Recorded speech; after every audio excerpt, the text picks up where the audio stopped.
Hey guys, so I just got done watching the PlayStation E3 press conference. It was really good. Not a whole lot, but to be fair, on Sony's side, they did say that they didn't have a whole lot to talk about. But they did get to some key things, and it was really good to watch. So straight away, we saw Sean Layden, and he introduced Gustav, last name, as he played a banjo. They were in like some kind of camp area where there was a bunch of light bulbs on the ceiling. It looked really nice.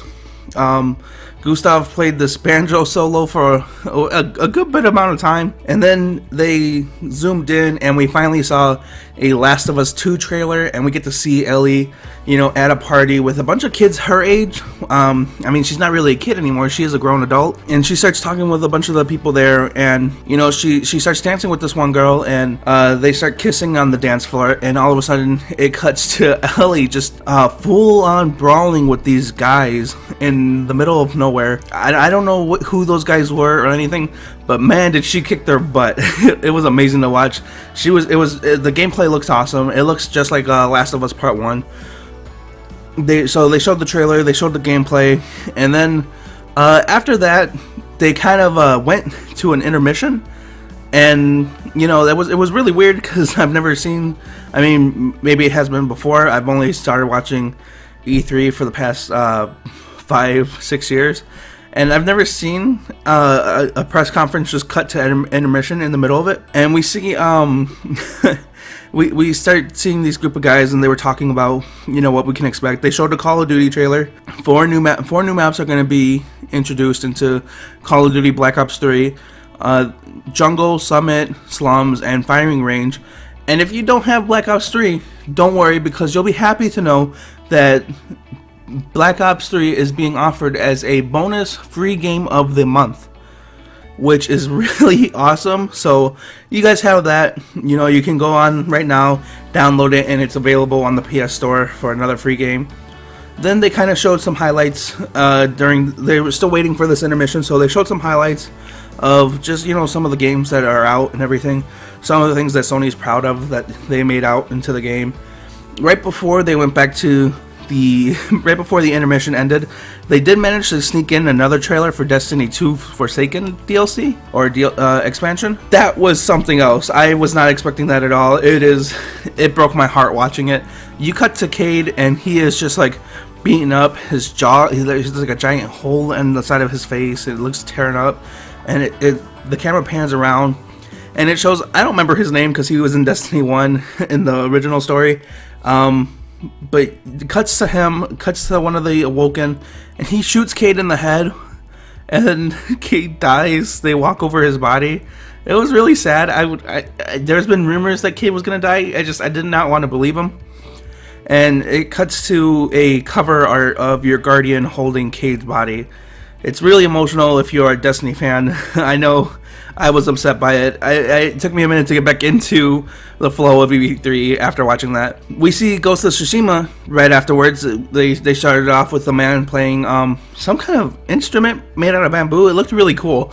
I really liked it. But we see Ghost of Tsushima, and we see some of the gameplay. It looks awesome. Oh my god, it looks so good.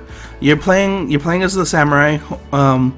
And he actually has a friend who was helping you guys. You had to look for a monk, and it shows some of the gameplay. It looks really good. Some of the moves were awesome. Like when starting off a battle, one man charged at your character, and he just killed him in one hit. That was amazing to watch. Then come to find out, it gets they managed to do it fairly well within the few minutes, because then the friend turns on you, and it is somewhat emotional. The fight was actually really awesome because you have enemy recruits coming, so they're firing fire arrows, but the leaves on the ground are what caught my eye. The flow of the red leaves, during the battle, whenever you moved around and they moved, it all looked really beautiful. You eventually defeat your friend. You don't kill her though, because you're a good guy. After that, we go to see a new trailer for a game called Control, which looked really awesome. It looks like you're playing a girl who has some kind of force powers.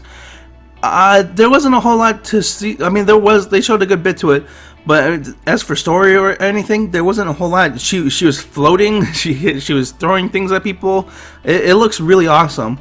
I know I'm looking forward to it. For some reason, it kind of gave me a reminiscent feeling to Quantum Break, but it's not really like that because, you know, there's no time feel to it. Maybe just because of the way the effects were going. You can expect Control to come out in 2019, but one of the things I know you guys will probably be more excited for is the Resident Evil 2 remake that they showed. They showed a Resident Evil 2 where we see a young Leon, you know, first coming into Raccoon City, and yeah, the city's just pretty much bad. At first you're taken through the eyes of a mouse, and it looks funny, and then all of a sudden you see Leon in the town, and he's trying to figure out what's going on. You clearly upgraded graphics. The game looks amazing, guys. I haven't played any of the Resident Evil games. This looks amazing. I actually might dip my toe into Resident Evil games with this one. And they gave it a release date too. You can expect Resident Evil 2 to come out on January 25th of 2019. We then see from the creator of Rick and Morty, Justin Roiland. He created his own little game as well. Trollverse Saves the Universe. And it is just a crazy introduction where we see a guy talking to the audience in a bathtub playing the video game, and he's showing you Trollver. It looks like a really weird game. Of course, it's from the mind of Justin Roiland, so you're expected to be seeing all sorts of wonky things. The thing that really disturbed me in the trailer, though, was the character's eyes had eyes, and I just could not get on board with that. There's no official release date yet, but be excited for that, because if it's anything like Rick and Morty, it's gonna be a good time. We see some Kingdom Hearts 3 trailer, which is actually pretty cool because it's not just the regular trailers that they've been showing at the Square Enix and Microsoft conference. It's a whole new trailer, and surprisingly, it takes us back to the Pirates of the Caribbean. I wasn't expecting that because I remember how poorly people kind of got on board with the Pirates of the Caribbean saga, but you know, they wanted to stick with it, and I'm glad they did because it looks awesome. Like, you get to sail a ship, you get to fight, you get to ride a Heartless in the air. I don't even know how that works. Everything about it. The more, honestly, when I was first seeing Kingdom Hearts, I was really upset because I didn't like how long they were taking. I felt like they were teasing the fans. The more I'm seeing of it, guys, though, I'm really glad that it took this long, because this doesn't even, like, half the stuff they're doing in these trailers doesn't even seem possible. It's not even registering to me, like, how you can do these things. It looks super amazing, so I know I'm really excited for it. And of course, the date for Kingdom Hearts is in January of next year, so keep an eye out for that one as well. Then they also actually show that in Kingdom Hearts 3, it's actually going to be a whole bundle with all the games put together when you get Kingdom Hearts 3, which is super amazing. So you can definitely catch up. There's no excuse on why you can't catch up. And then we see a Death Stranding trailer. You know, Death Stranding is getting a little less confusing every time I watch it. This was a pretty good trailer, in my opinion. It looks like you're going to be following Norman Reedus. I don't know the main character's name, but Norman Reedus, as he goes on this journey. They showed a very little gameplay. I'm pretty sure what we saw was gameplay, and it looks like you're going to be traveling the world, and you can't see the monsters that you had to hide from, which just blows my mind that that's even a game. I'm going to feel so uncomfortable playing that, but I can't wait to play that. They showed Norman Reedus activate a baby, and you know, he has the little monitor on his shoulder that keeps blinking to show you where the enemies are at, and he's going through this field of just like nothing. There's no one there, but then when the light flickers and when your beeper points on it, every now and then you can see a glimpse of black shadows just there. You can't let them touch you because then they kill you. So it's just crazy to me. That looks amazing. Yeah, there was nothing more they said. They showed some people in the game, but I don't know who they are. They showed the girl with some black spikes on her shoulder pads, and then they showed this one lady who was, you know, in the same scenes that we've seen previously, and she was like, "You don't know who I am?" No, I don't. I'm sorry. After that, we get to see Neo 2, which, oh my god, Neo was so good. I am so happy they're coming out with a Neo 2.